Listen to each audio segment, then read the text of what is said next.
ఏది అయినా ట్రై చెయ్యి ఆచి చికెన్ మసాలా. ఆచి చికెన్ మసాలా. ఇప్పుడు నిజామాబాద్ జిల్లాకు సంబంధించిన డీటెయిల్స్ తెలుసుకునే ప్రయత్నం చేద్దాం. దీనికి సంబంధించిన డీటెయిల్స్ అందించడానికి మా కరెస్పాండెంట్ అంగిరేకుల సాయిలు అక్కడ కౌంటింగ్ కేంద్రం వద్ద సిద్ధంగా ఉన్నారు. Sailu, good morning. ఏంటి ఎన్నికలకు సంబంధించి కౌంటింగ్ స్టార్ట్ అయిపోయిందా? సిచ్యువేషన్ ఏంటి? భద్రత ఏ రకంగా ఉంది? Good morning Sunitha.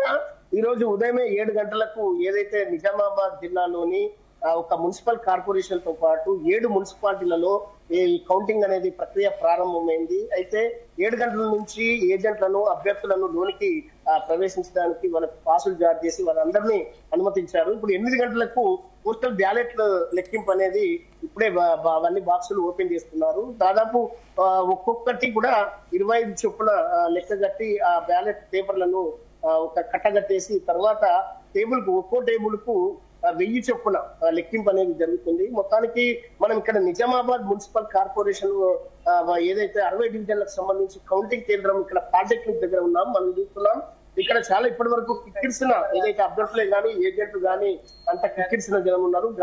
భారీ పోలీస్ బందోబస్తు కూడా మనకి ఇక్కడ ఏర్పాటు చేశారు. ప్రధానంగా మనం చూస్తే ఈ మున్సిపల్ కార్పొరేషన్ తో పాటు అటు ఆర్మూరు, బోధను, అదే విధంగా భీమ్గఢ్, తర్వాత కామారెడ్డి జిల్లాలోని మనకు కామారెడ్డి జిల్లా విషయానికి వస్తే కామారెడ్డి జిల్లాలోని 4 మున్సిపాలిటీ.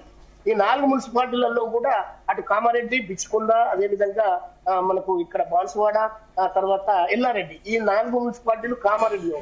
ఓవరాల్ గా చూస్తే మనకు ఇక్కడ అన్ని ఏర్పాట్లు సర్వం సిద్ధం చేసినప్పటికీ కూడా కొన్ని పాసుల జారీలలో కొన్ని చిన్న ఇబ్బందులు ఏర్పడని చెప్పేసి అనేక మంది ఏజెంట్లు గానీ అభ్యర్థులు గానీ కొద్దిగా అసంతృప్తి వ్యక్తం చేసిన. అయితే సాయిలో ఇంకొకటి ఏంటంటే కూడా ఉమ్మడి నిజామాబాద్ జిల్లాలో ముందుగా ఏ మున్సిపాలిటీకి సంబంధించి రిజల్ట్ వచ్చే ఛాన్స్ ఉంది? వస్తే గనక ఎన్ని గంటల్లో ఆ రిజల్ట్ వస్తుంది?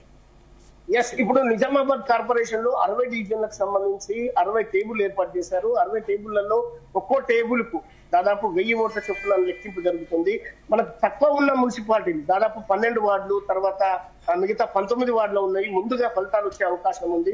ఇక్కడ 60 డివిజన్లది కాబట్టి ఇక్కడ పోస్టల్ బ్యాలెట్స్ కూడా ఎక్కువనే ఉన్నాయి. ఓటర్ల సంఖ్య కూడా ఎక్కువనే ఉంది. 3,48,000 ఓటర్లకు సంబంధించి జిల్లాలో అత్యధికంగా, రాష్ట్రంలోనే అత్యధికంగా ఇక్కడ ఉండే 2 లక్షల చిల్లర ఏదైతే మనకు ఓట్లు పోలయ్యాయి అవన్నీ లెక్కింపు కావాలంటే కార్పొరేషన్ కొద్దిగా ఆలస్యమయ్యే అవకాశం ఉంది. కానీ ఏదైతే మనకు ఆర్మూరు గానీ, తర్వాత ఇక్కడ బోధను, తర్వాత మనకు మిగతా ఏదైతే మున్సిపాలిటీలలో తొందరగా మనకు ఫలితాలు వచ్చే ఉంది.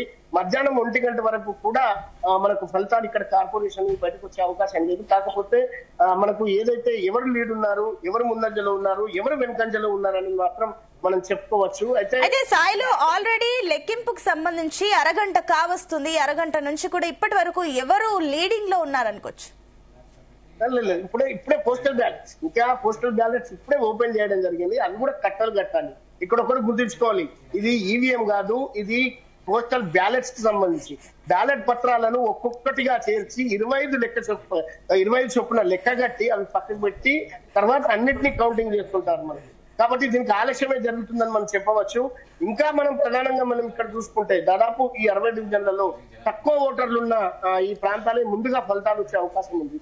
ఇంకో ప్రధానంగా విషయం సునీత, మనం ఇక్కడ చెప్పుకోవాల్సింది నిజామాబాద్ మున్సిపల్ కార్పొరేషన్ లో భారతీయ జనతా పార్టీ, అదే విధంగా కాంగ్రెస్ పార్టీ, అదే విధంగా బీఆర్ఎస్ పార్టీ, ఈ 3 పార్టీలకు సంబంధించిన అభ్యర్థులందరినీ క్యాంపు రాజకీయాలకు తెరలేపారు. నిన్ననే అందరినీ కూడా హైదరాబాద్ పరిసర ప్రాంతాల్లోని ఏదైతే ఫామ్ హౌస్ లకు తరలించినట్టుగా మనకు సమాచారం ఉంది. కేవలం అంటే మహిళలకు సంబంధించిన వారి భర్తలే ఇప్పుడు ఏజెంట్లుగా లోనికి ప్రవేశించారు. అభ్యర్థులు చాలా మంది ఇండిపెండెంట్ బయటకు పోయారు. కానీ ఈ బీఆర్ఎస్ పార్టీ అభ్యర్థులు గానీ, తర్వాత టీఆర్ఎస్ మన బీజేపీకి సంబంధించిన అభ్యర్థులు గానీ, కాంగ్రెస్ కి సంబంధించిన అభ్యర్థులు గానీ ఎవరు కూడా మనకి ఇక్కడ మన కౌంటింగ్ కేంద్రంలో అందుబాటులో కనిపించడం లేదు. ఇక ఈ క్యాంపు రాజకీయాలు, ఎందుకంటే ఇక్కడ నిజామాబాద్ లో భారతీయ జనతా పార్టీకి 20 నుంచి 28 వచ్చే అవకాశాలు ఉన్నాయనేది అంచనా వేసుకుంటున్నారు ఎవరికి ఏ పార్టీకి వాళ్ళు. ఇక్కడ కాంగ్రెస్ కూడా 10 నుంచి 20 వరకు వచ్చే అవకాశాలు ఉన్నాయని, అదేవిధంగా ఎంఐఎం కూడా దాదాపు 8 నుంచి 12 స్థానాలు వచ్చే అవకాశం ఉంది. అదే బీఆర్ఎస్ కూడా 1 నుంచి 4 వరకు వచ్చేది. మరో ఇండిపెండెంట్ ఒక 2-3 వచ్చే అవకాశాలు ఉన్న నేపథ్యంలో ఇక్కడ క్యాంపు రాజకీయాలకు తెరలేతుందని చెప్పవచ్చు. ఇంకా అయితే సాయిలు మీరు చెప్పిన ప్రకారమే కనుక చూసుకున్నట్లయితే ఇప్పటి వరకు అరగంట కావస్తుంది. సో ఈ సిచ్యువేషన్ ఏంటి? బ్యాలెట్ బాక్సులకు సంబంధించి, పోస్టల్ బ్యాలెట్ సంబంధించి కౌంటింగ్ స్టార్ట్ అయిందా, లేదంటే ఇంకా టైం పడుతుందా? ఇక్కడే ఈ రకంగా ఉంటే మిగతా మున్సిపాలిటీల పరిస్థితి ఏంటి? అన్ని చోట్ల ఇదే పరిస్థితి సునీత.